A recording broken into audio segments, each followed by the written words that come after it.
You feel the wooden litter sway beneath you, like a hammock strung between two camels, the rhythm slow enough to lull your eyelids even before the city walls appear.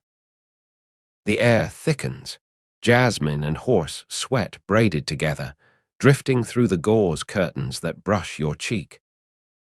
Somewhere ahead, a brass gong taps once, soft, almost polite, and the caravan halts. Dust settles on your tongue like powdered sugar. You part the curtain with 2 fingers and peer out.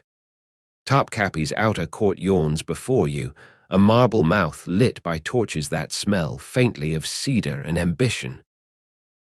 Eunuchs in silver tunics glide across the flagstones as if on wheels, their slippers whispering secrets to the stone.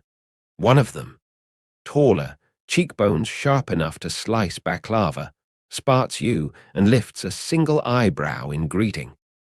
The gesture says, "Welcome, stranger. Try not to die before dessert." Want the rest of this tale, and dozens more, to tuck you in tonight?